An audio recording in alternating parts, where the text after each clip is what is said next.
Hello, everyone. I'm Jeff Clements, and this is For Our Freedom, where we've been talking with Americans across the country about one fundamental question: who should decide the rules for money in our elections? We've been talking to state senators from Oklahoma, Utah, Texas, states all around the country, because the states are moving forward a constitutional amendment solution to the money in politics crisis. A recent headline had it States in Revolt Against Money in Politics. And you don't have to take it from me. We're talking to the leaders of the effort out in the states, bringing the message to Congress and to the country that we can solve this problem. One of the most dogged and biggest leaders for us in Pennsylvania on this constitutional amendment solution is Senator Dave Argall. He's with me today. He represents Pennsylvania's 29th district. He serves communities across Carbon and Schuylkill counties, part of Luzerne County, and he served in the Pennsylvania legislature for decades, now chairs the Senate Majority Policy Committee. Senator Argall brings the perspective of someone who has seen this issue from the inside over a long stretch of public life, as a lawmaker, as a candidate, and as someone who has thought seriously about how public policy is supposed to work. He's taught college classes, including at Penn State, and is now helping, as I said, to lead the constitutional amendment effort in Pennsylvania and the nation to restore the authority of states and Congress to set the rules for money in elections. Senator, welcome. Thank you for joining us today. Thanks, Jeff. We were talking last fall. You came to Washington with one of your counterparts from Texas, Senator Angela Paxton, to join us up on Capitol Hill for Hill Day conversations with members of Congress. And you drew on your long experience in Pennsylvania, making the case that it's time to amend the U.S. Constitution to address the money in politics crisis. You said once that your goal was not to change the world, but serve your own corner of Pennsylvania. So unpack that a little bit, if you would. What pulled you into public service? Over time, what pulled you into this national effort about money in politics? The joke in the Argall house when I was in my 20s was that my mom and dad had obviously brought the wrong baby home from the hospital, because they voted and that was it. They had literally never been to a political meeting in their life, and I was fascinated by this. I did a couple of summer internships in college, and one thing led to another, and the next thing I knew, I was 24, 25, knocking on doors, asking for people to give me a chance to serve in the state house. And somewhat to my surprise, they said yes. And so I've worked on a lot of different issues, as strange as, downtown revitalization and demolition of old coal mining houses that had been, long abandoned, to tire recycling. And right now I'm working on a project. We're bringing Pennsylvania's first rural dental school here to my community. And so it's one of the things I like about the job. It's one of the things that keeps me going. Every day is a new challenge. Yeah, and their challenge is where the rubber meets the road for a lot of people, and so I'm sure people are grateful for your service, sir. So let's dig in. I heard you say once your first race was $8,000. Yeah. From your vantage point, what's fundamentally changed about how campaigns are run and legislators govern nowadays? I mean, and I feel like a dinosaur, but that in that first race, it was all volunteer. I quit my job. I was on legislative staff, and did nothing in that 6-way primary for 4 months, but knock on doors. And I mean, we did our own public opinion polls. We didn't have to worry about raising money to. I'm not even sure if I could have found a political pollster willing to do a legislative race back then. And, we designed our own mailings. We, of course, had to pay for the postage stamps. Radio was a big thing. I think I drained my savings account. That was how I paid for the radio. And everybody said, don't do that. But no one else could tell me where the money was going to come from. And so, yeah, I've seen a lot of changes since those days. We rely, I think, unfortunately, much less on volunteers and much more on some pretty expensive professionals. Yeah, and you've as we said at the outset, you've been in it a long time. You've seen it from the inside, including chairing the Senate Republican Campaign Committee. Sure. And I understand now that candidates have to come in and they want to, like you did, knock on doors, go to town halls, meet constituents, and the consultants are telling them, forget it, go raise money. Um, what is happening to the incentives in the system now? How does it shape how people campaign, how people govern?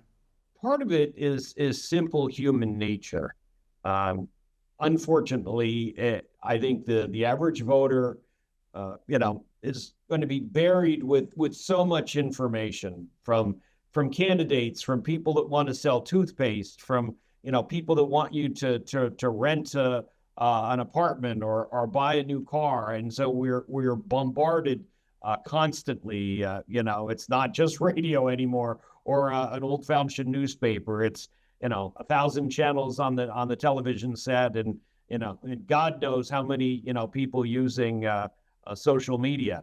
And so because we often tend to react, again, unfortunately, to more negative messages, the consultants will say, don't talk about your background, don't talk about your plans, your dreams for the future. Talk about how bad the other folks are. And when I was teaching at Penn State, I brought in a newspaper editor, and my students hit him pretty hard about, why is everything so negative? Why don't you put more good news on page one? And he said, "Oh, you want me to go out of business?" Well, a lot of the newspapers are still having trouble staying in business, even with that more negative philosophy. So maybe it was a good short-term plan for them, but I don't know that it worked in the long term. And the other, and again, this is probably simple human nature. If you're a consultant getting paid by the mail piece, are you going to suggest 2 pieces or 20 pieces? And so it I think, becomes kind of a self-fulfilling prophecy there. Yeah, it seems like you're in a state like Pennsylvania, which is on the national battleground all the time. A lot of your counterparts and other state legislators, even Idaho, which recently became the 25th state to back this constitutional amendment, they're talking about how elections, even at the state house level and district attorneys' races now, are being nationalized with outside money, national money coming in from outside, and sometimes they don't know where it's coming from. Have you seen that in Pennsylvania? Have you seen that in the state races there? In a big way, especially, people naturally are interested in, whether the legislature is going to have a Republican majority or a Democratic majority. And what's unique about Pennsylvania is our narrow margins. The House, for the better part of the last 3 years, has been 102, 101. You can't get any closer than that. The Senate right now is 27, 23. And so, yes, that gets the attention of a lot of people from both inside the state and outside. And the rule in this business is, you maybe don't have to always outspend your opponent, but you need to be in the same ballpark. And so if the Senate Democratic Campaign Committee is about to launch, $10 million in TV ads, well, the Senate Republican Campaign Committee better be, again, in the 9, 10, 11 million dollar ballpark. Again, it's unfortunate, but it's common sense.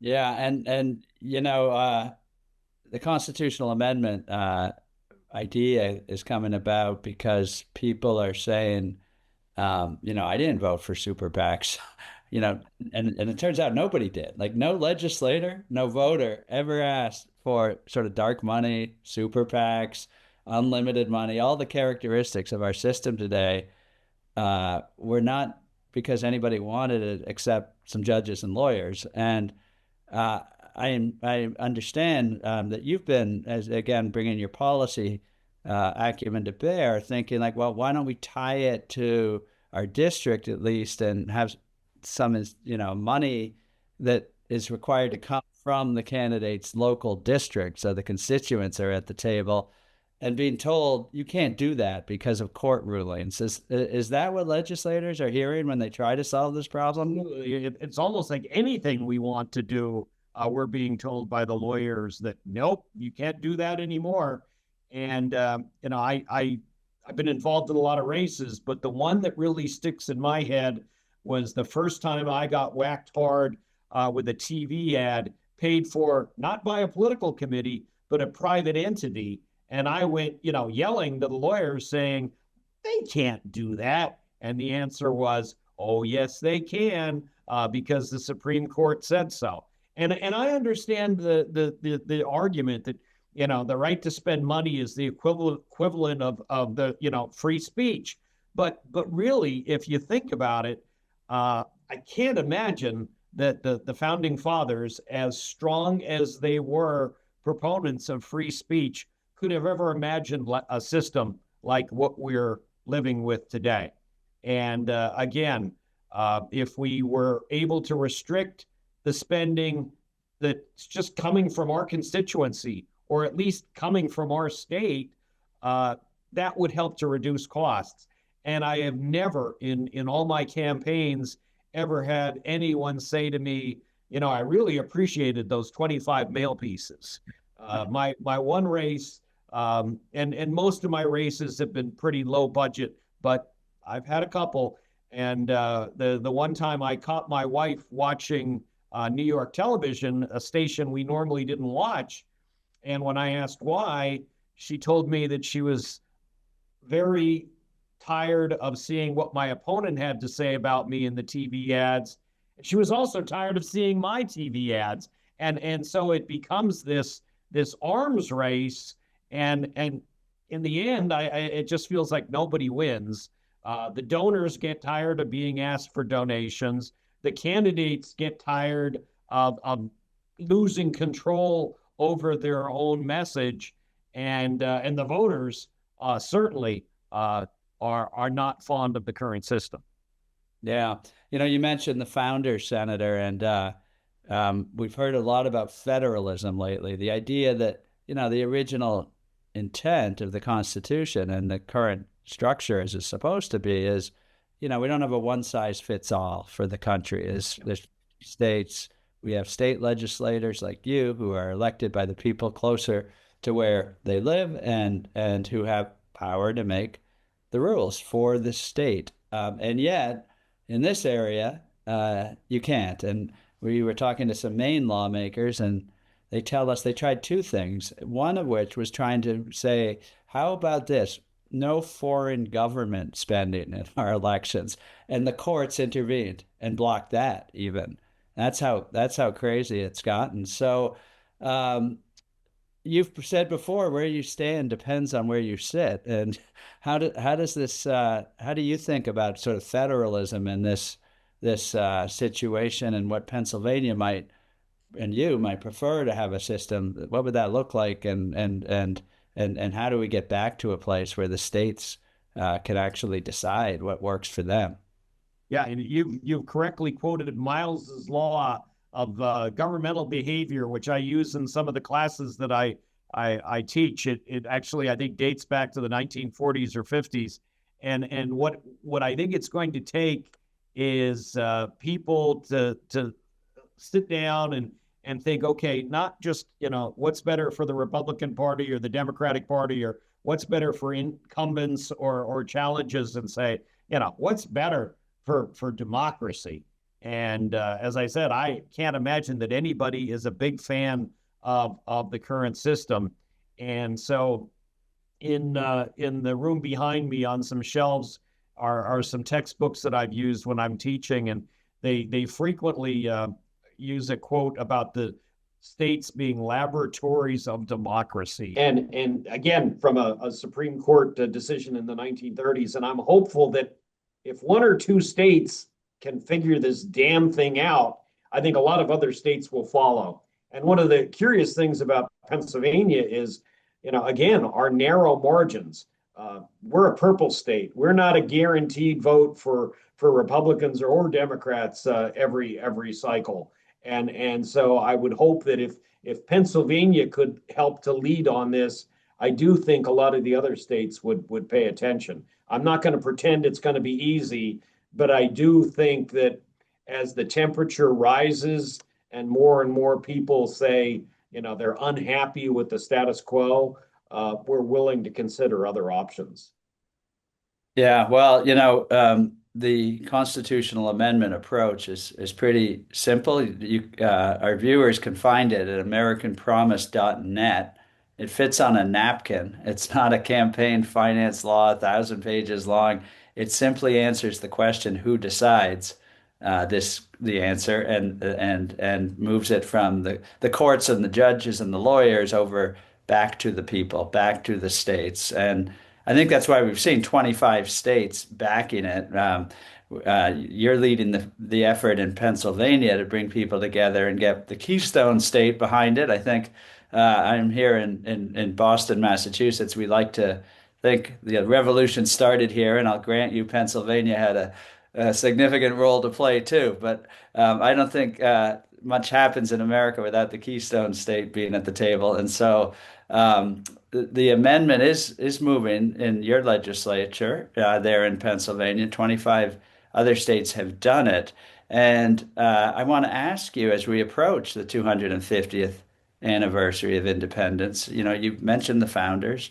This is an experiment in the American effort to govern ourselves as a free people. What would it mean to you to see Pennsylvania move this forward? There were birthplace of independence and the Liberty Bell and so much more, Independence Hall and the Constitution coming out of Philadelphia. Do you reflect on that you were into this 250th year of this effort of democracy, and we're seeing the constitutional amendment muscle moving again in the country. Share a little, if you would, of your thoughts on that, and we'll close it out. I mean, the founding fathers who sat in those rooms in Philadelphia that I've been visiting since I was a Cub Scout, I think on one hand would be thrilled that the democracy has survived. I'm sure they could not have imagined World War I or World War II or God help us, nuclear weapons. And so there have been a lot of changes, technological changes. Hell, imagine the fact that I could drive to Philadelphia in a couple of hours when in 1776 that would have been one hell of a horse ride, and I can't even imagine how long it would have taken me to walk. But on the other hand, I do think they'd be concerned. They'd be concerned that it has become so just focused on power and money and never ending campaigns.